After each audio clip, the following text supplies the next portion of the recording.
Pemirsa, Indosat Ooredoo Hutchison membuka peluang pertumbuhan pendapatan 2 digit di tahun 2026. Ya, meski menargetkan kenaikan di level menengah hingga tinggi 1 digit, kinerja kuartal pertama menunjukkan hasil yang lebih kuat.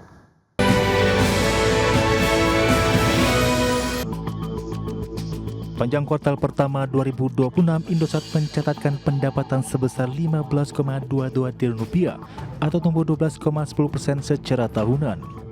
Kontribusi terbesar datang dari segmen seluler sebesar Rp12,70 triliun, disusul multimedia dan data internet Rp2,30 triliun serta telekomunikasi tetap Rp212,83 miliar. Laba bersih yang dapat diatribusikan kepada entitas induk mencapai Rp1,49 triliun atau naik 13,75% dibandingkan tahun lalu. Presiden Direktur dan CEO Indosat menyebutkan target awal perseroan berada di level high single digit, namun capaian awal tahun memberi ruang untuk pertumbuhan lebih tinggi. Meski demikian, perusahaan tetap berhati-hati mengingat faktor eksternal yang dapat mempengaruhi kinerja bisnis. Untuk menjaga momentum, Indosat menggeser strategi ke model bisnis yang lebih ringan aset atau aset light. Perusahaan tidak berfokus pada belanja modal besar, namun tetap menyiapkan capex sekitar Rp13 triliun di tahun 2026. Angka ini belum termasuk biaya lisensi spektrum dan GPU. Kedepan, Indosat juga akan memperkuat kapasitas jaringan melalui partisipasi dalam lelang spektrum frekuensi seperti pita 700 MHz dan 2,6 GHz. Berbagai sumber untuk iDirectional. PT Sari Melati Kencana Tbk atau PZZA mengumumkan pembagian dividen tunai untuk tahun 2025. Ya, total nilai dividen mencapai Rp5 miliar dengan nilai per saham Rp1,66. Melalui keterbukaan informasi, Corporate Secretary PZZA, Andromeda Tristanto menyampaikan keputusan pembagian dividen ini merupakan hasil rapat umum pemegang saham tahunan yang digelar pada 29 April 2026. Dividen akan dibagikan pada pemegang saham yang terdaftar dalam daftar pemegang saham pada 12 Mei 2026. Jadwal pembagian dividen telah ditetapkan dimulai dengan kam dividen di pasar reguler dan negosiasi pada 8 Mei 2026 serta pembayaran dividen tunai yang akan dilakukan pada 3 Juni 2026. Kinerja keuangan per 30 Desember 2025 mencatat laba bersih Rp24,75 miliar dengan saldo laba ditahan mencapai Rp109,89 miliar. Sementara itu pada penutupan perdagangan 5 Mei 2026, saham PZZA berada di level Rp197 per saham, melemah 7,94% secara harian dan turun 8,8% sejak awal tahun. Dengan harga tersebut, potensi yield dividen diperkirakan mencapai 0,84%.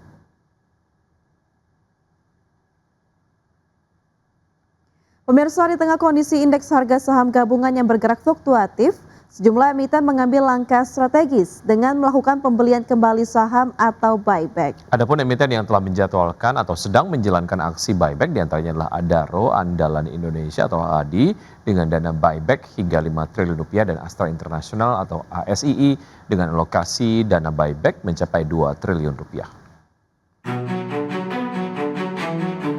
Di tengah kondisi indeks harga saham gabungan yang bergerak fluktuatif, sejumlah emiten di Bursa Efek Indonesia mengambil langkah strategis dengan melakukan pembelian kembali saham atau buyback.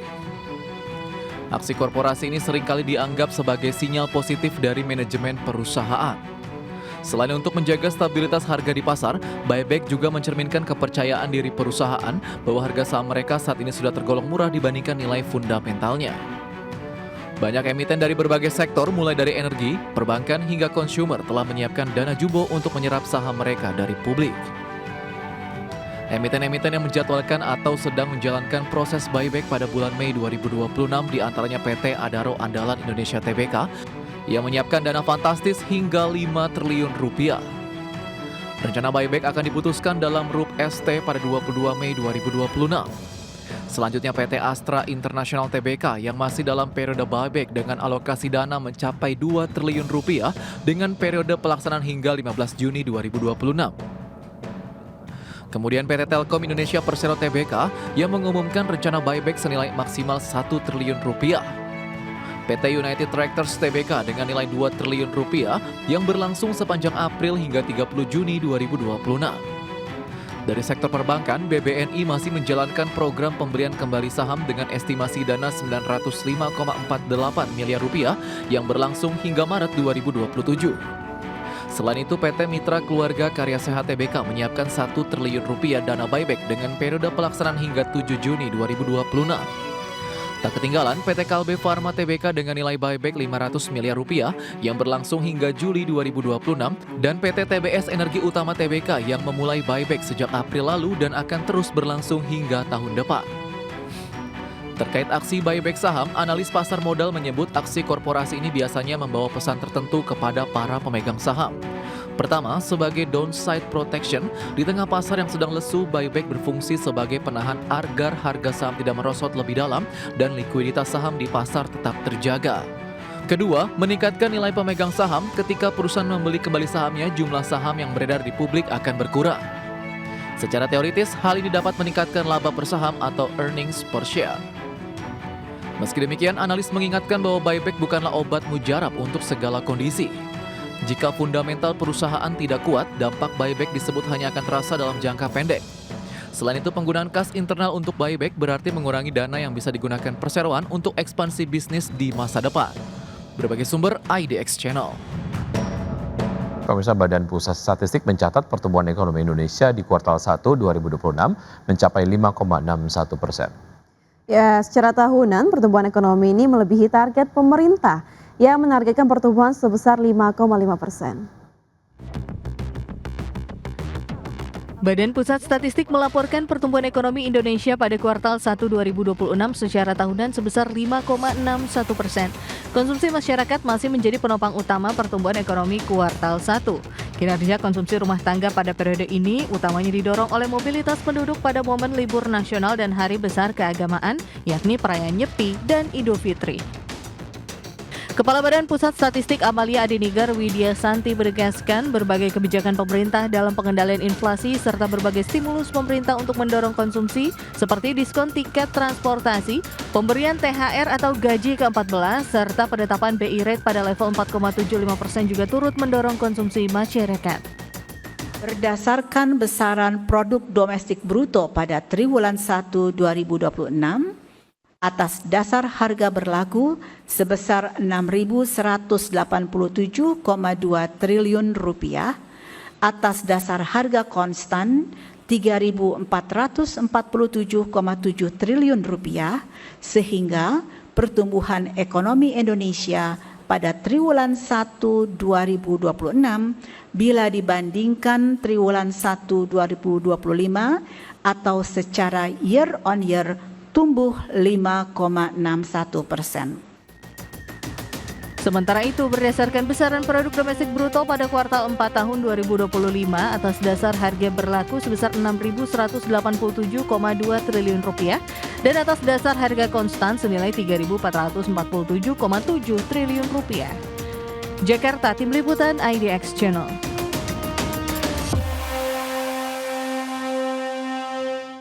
Ya, Menteri Koordinator Bidang Perekonomian Erlangga Hartarto dalam rapat terbatas bidang perekonomian di Istana Kepresidenan menegaskan bahwa stabilitas ekonomi dan nilai tukar rupiah membutuhkan penguatan sinergi antara Bank Indonesia dan Kementerian Keuangan. Dalam laporannya kepada Presiden Prabowo Subianto di Istana, Menko Erlangga mengklaim bahwa pertumbuhan ekonomi Indonesia kuartal 1 tahun 2026 mencapai 5,61%, salah satu yang tertinggi di negara-negara G20, di mana upaya penguatan sinergi kebijakan ekonomi mampu mendongkrak laju konsumsi masyarakat dan belanja negara. Di sisi lain, stabilitas keuangan juga didorong oleh sinergi kebijakan antara Bank Indonesia dan Kementerian Keuangan sebagai penguatan stabilitas fundamental ekonomi. Selanjutnya, Presiden berharap jajaran Kementerian Bidang Perekonomian terus melakukan mitigasi arus modal keluar atau capital outflow. Dari hasil tadi pengumuman BPS di kuartal pertama baik, kita pertumbuhannya di 5,61 dan pertumbuhan ini adalah di antara negara G20 tertinggi. Jadi kita di atas Cina, di atas Singapura, Korea Selatan, Arab, bahkan Amerika. Dan pertumbuhan ini di atas daripada ekspektasi dari berbagai lembaga yang biasanya mereka rata-rata di angka 5,2. Kemudian dari beberapa pertumbuhan kita melihat bahwa pertumbuhan konsumsi baik di 5,52%, kemudian juga konsumsi pemerintah juga naik 21,31%, kemudian juga dari segi ekspor dan impor juga. Ya, sementara itu Menteri Keuangan Purbayudhi Sadewa menilai realisasi pertumbuhan ekonomi Indonesia pada kuartal 1 2026 yang tumbuh 5,61% secara tahunan cukup kuat dan solid di tengah gejolak global. Ya, menurut Purbaya, realisasi tersebut merupakan prestasi yang luar biasa di tengah konflik Selat Hormuz yang menggerus laju perdagangan internasional. Purbaya mengungkapkan ke depan pertumbuhan ekonomi Indonesia akan mampu tumbuh lebih cepat seiring penguatan paket kebijakan ekonomi yang digelontorkan pemerintah.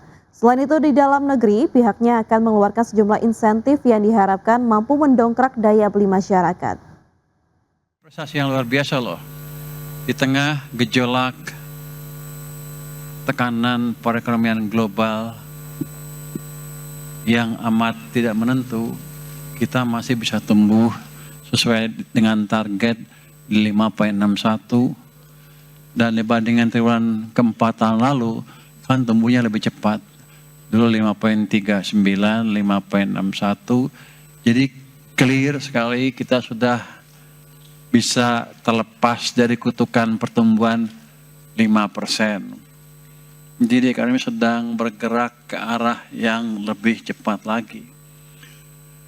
Tapi kan kita tahu hambatan masih akan besar di depan mengingat global juga belum baik kondisinya. Jadi kita harus pastikan domestiknya tumbuh dengan bagus dan segala mesin atau perusahaan-perusahaan yang ekspor oriented yang masih bisa ekspor kita akan dukung supaya mereka bisa lebih kompetitif di global market. Yang jangka pendek ada beberapa nanti inisiatif yang akan dikeluarkan oleh Kementerian Keuangan. Menteri Koordinator Bidang Perekonomian Erlangga Hartarto menilai pertumbuhan ekonomi Indonesia di kuartal 1 2026 yang mencapai 5,61% merupakan pertumbuhan ekonomi tertinggi di negara-negara G20. Menko Erlangga mengatakan capaian tersebut menunjukkan ketahanan ekonomi nasional dan menjadi salah satu pertumbuhan yang tertinggi dibandingkan dengan sejumlah negara anggota G20. Dari sisi pengeluaran, pertumbuhan ekonomi terutama ditopang oleh konsumsi rumah tangga yang tumbuh 5,52%, ditambah momentum Ramadan dan Hari Raya Idul Fitri disebut menjadi pendorong utama meningkatnya aktivitas masyarakat melalui mobilitas dan belanja. Sementara dari sisi investasi, pembentukan modal tetap bruto atau PMTB tercatat tumbuh 5,96%, didukung oleh proyek-proyek prioritas pemerintah. Sementara itu konsumsi pemerintah mencatat pertumbuhan tertinggi sebesar 21,81% yang didorong oleh berbagai program bantuan sosial, stimulus tarif serta pencairan tunjangan hari raya. Kalau kita lihat konsumsi rumah tangga masih menjadi penggerak utama dengan pertumbuhan 5,52% dan ini semakin menegaskan bahwa momentum daripada Ramadan dan Idul Fitri serta pelepasan mobilitas itu meningkat dengan tinggi. Di kuartal pertama juga kita lihat belanja pemerintah tumbuh tinggi di angka 21,81%, di mana ini angkanya sekitar 815 triliun.